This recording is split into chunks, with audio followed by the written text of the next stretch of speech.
We're now joined by Daniel Blythe. Daniel, thank you very much for joining us. Thank you. How's the day gone for you? It's gone really well. It's great to see so many people coming and enjoying Doctor Who, people of all ages, and that's what's fantastic about the new series coming back and being so successful. There are people from sort of babies up to people who remember the first William Hartnell story, and everyone in between like me. So yeah, it's great to see such a wide range of interest in Doctor Who.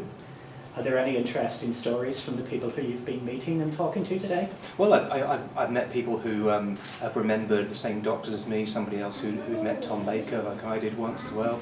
People who've got particular memories of seeing particular stories at times in their lives. And what's really interesting is that Doctor Who has touched everybody's life at some point who's seen it and finds some kind of resonance with it, and that's what's so good about it. It's everybody kind of who's seen it tunes into it in some way and finds it relevant and special for them. You had your first Doctor Who novel published in 1993. What inspired you to write your Doctor Who novels? I'd always wanted to write. I think that was the most important thing. I wanted to write rather than just writing for Doctor Who.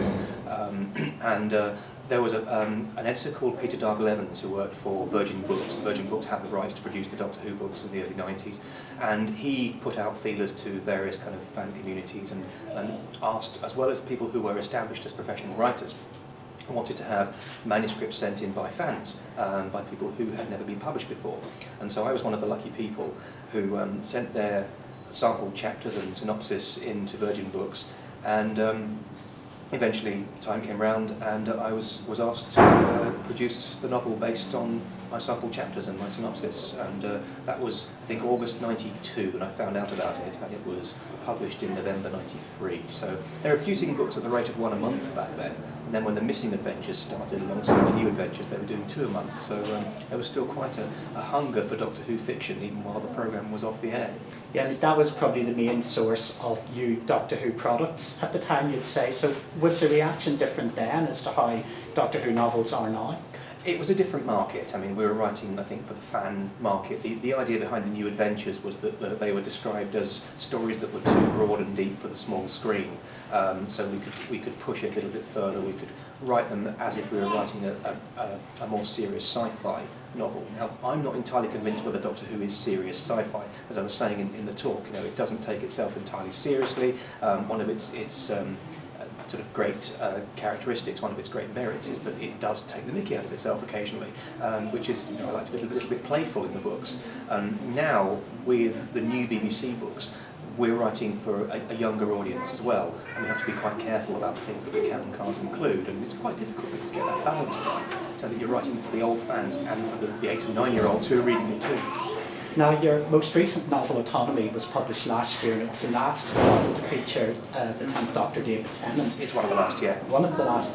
What was the kind of the feeling like to know that you were one of the last writers to work on fiction for the 10th Doctor? It was great to be able to get in towards the end, really, and to know that I had that chance to write for a Doctor who was on the screen, and he's just a gift to write for because he's such a charismatic actor. He's got so many quirks that he brings to the role. All these old DVDs I could go back to try and make sure that I captured him and got the essence of his Doctor.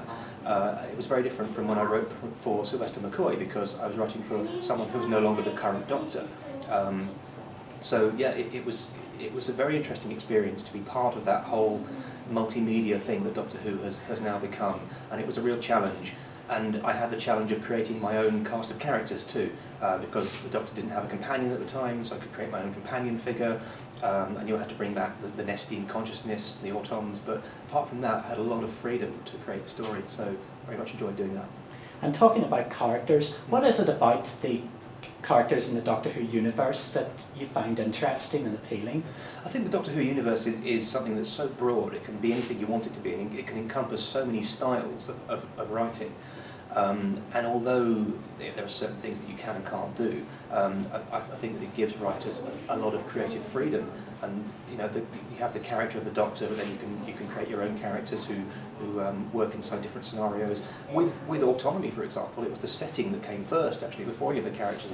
I thought, well, the one-line brief from the editor was to have the Autons inside a theme park, and we expanded that to be, why don't we have them in this 24-hour shopping and entertainment complex called Hyperville, and then out of that came all the characters who would be there for particular reasons. So it was interesting for me to have that book evolving in a different way, really, starting with the setting and then the characters and then the plot. Now, in addition to the 3 Doctor Who novels that you've had published so far, you've also had a series of other fiction and non-fiction work that's been published. That's right. Can you tell us a little bit about those books? Yeah, after I did my second Doctor Who book, I've been trying for many years to get a literary agent, and I had the first half of the book called The Cut finished, and my agent took me on the basis of that. And although I've been published by several different publishers since, I've stuck with the same agent who's always been very good at getting the new contracts.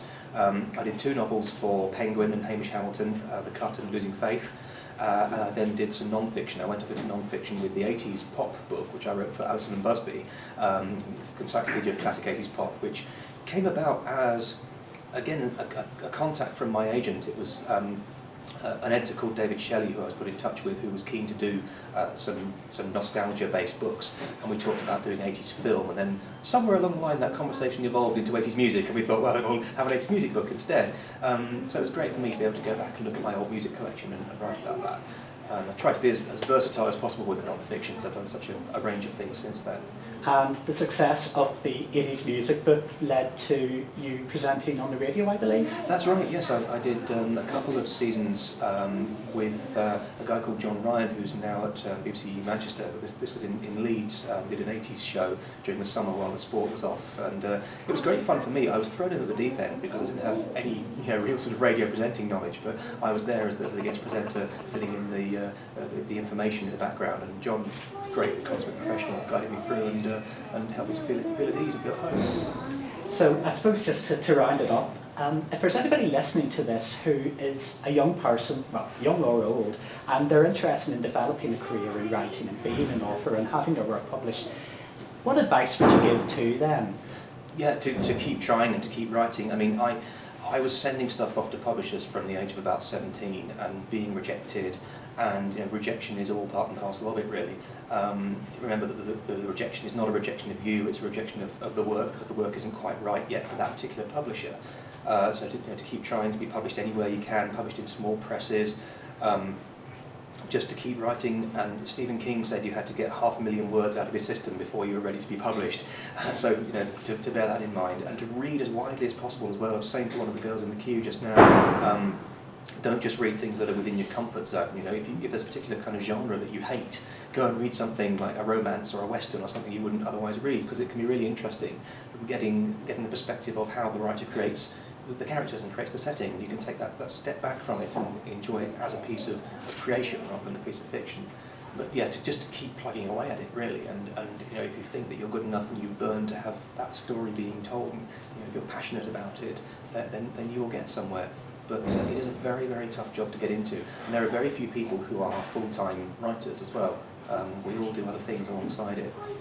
And speaking about kind of other things and kind of things that are coming up, I believe you've got 2 books that are awaiting publication for next year, is it? Yes, 3 in fact now. I've got 2 non-fiction books which I'm doing for Pen and Sword books.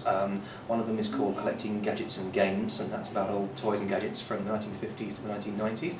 Another one which I'm in the process of writing called Famous Robots and Cyborgs, which is coming out in 2012. And a new piece of fiction for Chicken House, which has just been accepted for publication this summer, and I'm working on the redrafting of that at the moment. And it's a book for children aged 9 to 13. It's about a group of young paranormal investigators on the south coast of England, sort of X-Files for kids, if you like. X-Files meets the Famous Five, and that's hopefully going to be the first in an ongoing series, which I'm really excited about, because it's my first series of books for children. It's the first proper writing I've done for that age group since the Doctor Who, so hoping that's going to lead to all kinds of new avenues.